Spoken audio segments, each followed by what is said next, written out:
This lesson is for Sunday, September 17, 2023. Subject, Matter. Golden text, John. It is the Spirit that quickeneth, the flesh profiteth nothing. The words that I speak unto you, they are spirit, and they are life. Responsive reading, Deuteronomy. Hear, O Israel, the Lord our God is one Lord, and thou shalt love the Lord thy God with all thine heart, and with all thy soul, and with all thy might. And these words which I command thee this day shall be in thine heart. And it shall be, when the Lord thy God shall have brought thee into the land which he sware unto thy fathers, to Abraham, to Isaac, and to Jacob, to give thee great and goodly cities which thou buildest not. Then beware, lest thou forget the Lord, which brought thee forth out of the land of Egypt, from the house of bondage. Ye shall diligently keep the commandments of the Lord your God, and his testimonies, and his statutes, which he hath commanded thee. And thou shalt do that which is right and good in the sight of the Lord, that it may be well with thee. The Bible. Exodus.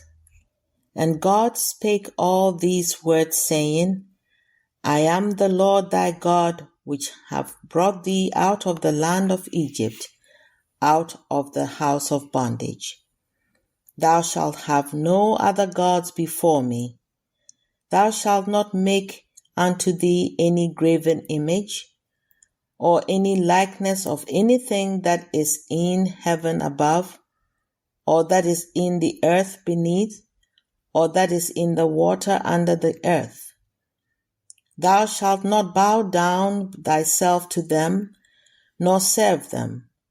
For I, the Lord thy God, am a jealous God, visiting the iniquity of the fathers upon the children, unto the third and fourth generation of them that hate me, and showing mercy unto thousands of them that love me and keep my commandments.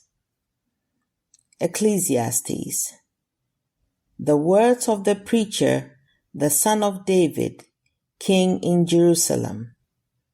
I have seen all the works that are done under the sun, and behold, all is vanity and vexation of spirit. That which is crooked cannot be made straight, and that which is wanting cannot be numbered. I made me great works. I builded me houses. I planted me vineyards. I made me gardens and orchards, and I planted trees in them of all kind of fruits. I made me pools of water, to water therewith the wood that bringeth forth trees. I got me servants and maidens, and had servants born in my house. Also I had great possessions of great and small cattle, above all that were in Jerusalem before me. I gathered me also silver and gold, and the peculiar treasure of kings and of the provinces. I got me men singers and women singers, and the delights of the sons of men, as musical instruments, and that of all sorts. So I was great, and increased more than all that were before me in Jerusalem. Also my wisdom remained with me. And whatsoever mine eyes desired I kept not from them. Then I looked on all the works that my hands had wrought, and on the labor that I had labored to do. And behold, all was vanity and vexation of spirit, and there was no profit under the sun. Let us hear the conclusion of the whole matter. Fear God and keep his commandments, for this is the whole duty of man. Mark. And when Jesus was passed over again by ship unto the other side, much people gathered unto him, and he was nigh unto the sea. And a certain woman, which had an issue of blood 12 years, and had suffered many things of many physicians, and had spent all that she had, and was nothing bettered, but rather grew worse. When she had heard of Jesus, came in the press behind, and touched his garment. For she said, If I may touch but his clothes, I shall be whole. And straightway the fountain of her blood was dried up, and she felt in her body that she was healed of that plague. And Jesus, immediately knowing in himself that virtue had gone out of him, turned him about in the press and said, Who touched my clothes? And his disciples said unto him, Thou seest the multitude thronging thee, and sayest thou, Who touched me? And he looked round about to see her that had done this thing. But the woman, fearing and trembling, knowing what was done in her, came and fell down before him, and told him all the truth. And he said unto her, Daughter, thy faith hath made thee whole. Go in peace, and be whole of thy plague. Galatians. Stand fast therefore in the liberty wherewith Christ hath made us free, and be not entangled again with the yoke of bondage. For we through the Spirit wait for the hope of righteousness by faith. For, brethren, ye have been called unto liberty. Only use not liberty for an occasion to the flesh, but by love serve one another. This I say then, walk in the Spirit, and ye shall not fulfill the lust of the flesh. For the flesh lusteth against the Spirit, and the Spirit against the flesh, and these are contrary the one to the other, so that ye cannot do the things that ye would. But if ye be led of the Spirit, ye are not under the law. Romans. There is therefore now no condemnation to them which are in Christ Jesus, who walk not after the flesh, but after the Spirit. For the law of the Spirit of life in Christ Jesus hath made me free from the law of sin and death. For they that are after the flesh do mind the things of the flesh, but they that are after the Spirit, the things of the Spirit. For to be carnally minded is death, but to be spiritually minded is life and peace. Because the carnal mind is enmity against God, for it is not subject to the law of God, neither indeed can be. So then, they that are in the flesh cannot please God. But ye are not in the flesh, but in the Spirit, if so be that the Spirit of God dwell in you. For ye have not received the spirit of bondage again to fear, but ye have received the Spirit of adoption, whereby we cry, Abba, Father. The Spirit itself beareth witness with our spirit that we are the children of God. And if children, then heirs, heirs of God, and joint heirs with Christ.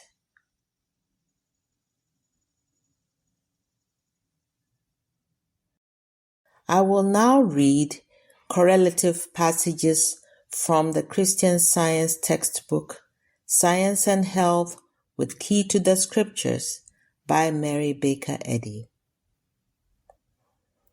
Christian Science meets a yearning of the human race for spirituality. Higher enjoyment alone can satisfy the cravings of immortal man.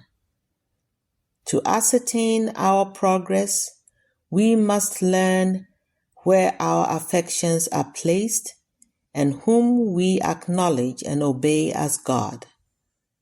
If divine love is becoming nearer, dearer, and more real to us, matter is then submitting to spirit.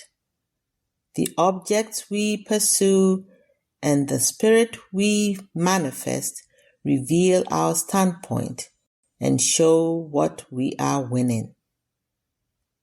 The perfect mind sends forth perfection, for God is mind. Imperfect mortal mind sends forth its own resemblances, of which the wise man said, all is vanity. It is the spiritualization of thought and Christianization of daily life, in contrast with the result of the ghastly farce of material existence. It is chastity and purity, in contrast with the downward tendencies and earthward gravitation of sensualism and impurity, which really attest the divine origin and operation of Christian Science. The triumphs of Christian Science are recorded in the destruction of error and evil, from which are propagated the dismal beliefs of sin, sickness, and death. Job said, I have heard of thee by the hearing of the ear, but now mine eye seeth thee.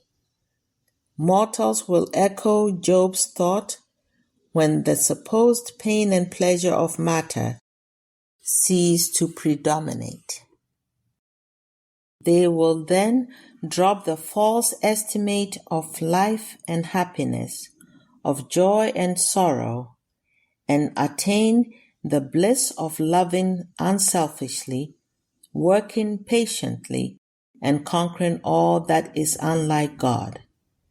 Starting from a higher standpoint, one rises spontaneously, even as light emits light without effort.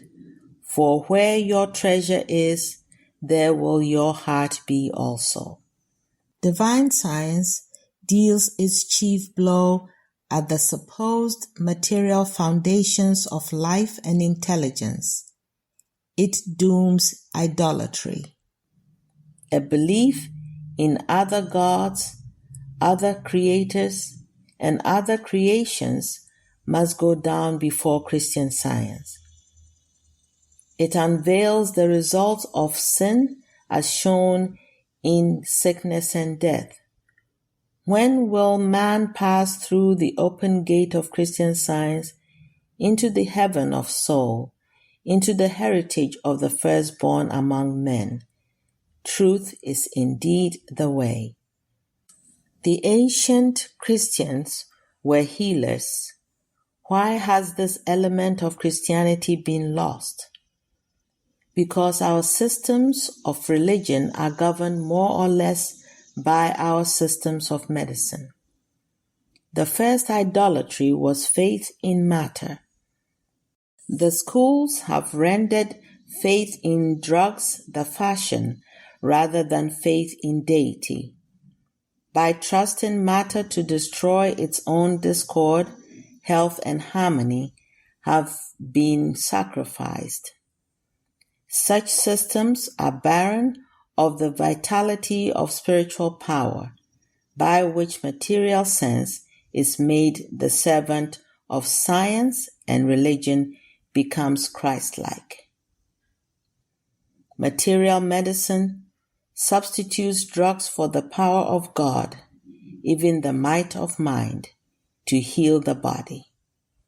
Scholasticism clings for salvation to the person instead of to the divine principle of the man Jesus, and his science, the curative agent of God, is silenced. Why? Because truth divests material drugs of their imaginary power and clothes spirit with supremacy. Is civilization only a higher form of idolatry? That man should bow down to a flesh brush, to flannels, to baths, diet, exercise, and air? Nothing save divine power is capable of doing so much for man as he can do for himself. The footsteps of thought, rising above material standpoints, are slow and portend a long night to the traveler. But the angels of his presence, the spiritual intuitions that tell us when the night is far spent, the day is at hand, are our guardians in the gloom. Science reverses the false testimony of the physical senses, and by this reversal, mortals arrive at the fundamental facts of being. Then the question inevitably arises, is a man sick if the material senses indicate that he is in good health? No, for matter can make no conditions for man. And is he well if the senses say he is sick? Yes, he is well in science, in which health is normal and disease is abnormal. Health is not a condition of matter, but of mind, nor can the material senses bear reliable testimony on the subject of health. The science of mind healing shows it to be impossible for aught but mind to testify truly or to exhibit the real status of man. Therefore, the divine principle of science, reversing the testimony of the physical senses, reveals man as harmoniously existent in truth, which is the only basis of health, and thus science denies all disease, heals the sick, overthrows false evidence, and refutes materialistic logic. To reduce inflammation, dissolve a tumor, or cure organic disease, I have found divine truth more potent than all lower remedies. And why not? Since mind, God, is the source and condition of all existence. Before deciding that the body, matter, is disordered, one should ask, who art thou that repliest to spirit? Can matter speak for itself, or does it hold the issues of life? Matter, which can neither suffer nor enjoy, has no partnership with pain and pleasure, but mortal belief has such a partnership. Mortal man will be less mortal when he learns that matter never sustained existence and can never destroy God, who is man's life. When this is understood, mankind will be more spiritual and know that there is nothing to consume since Spirit God is all in all? What if the belief is consumption? God is more to a man than his belief, and the less we acknowledge matter or its laws, the more immortality we possess. Consciousness constructs a better body when faith in matter has been conquered. Correct material belief by spiritual understanding, and spirit will form you anew. You will never fear again except to offend God, and you will never believe that heart or any portion of the body can destroy you. Question: what is the scientific statement of being? Answer: there is no life, truth, intelligence, nor substance in matter. All is infinite mind and its infinite manifestation, for God is all in all. Spirit is immortal truth, matter is mortal error. Spirit is the real and eternal, matter is the unreal and temporal. Spirit is God, and man is his image and likeness. Therefore, man is not material, he is spiritual. Here now are our 3 daily duties by Mary Baker Eddy as given in the Church Manual. Daily Prayer. It shall be the duty of every member of this church to pray each day, Thy kingdom come. Let the reign of divine truth, life, and love be established in me, and rule out of me all sin. And may thy word enrich the affections of all mankind and govern them. A rule for motives and acts. Neither animosity nor mere personal attachment should impel the motives or acts of the members of the Mother Church. In science, divine love alone governs man, and a Christian scientist reflects the sweet amenities of love in rebuking sin, in true brotherliness, charitableness, and forgiveness. The members of this church should daily watch and pray to be delivered from all evil, from prophesying, judging, condemning, counseling, influencing, or being influenced erroneously.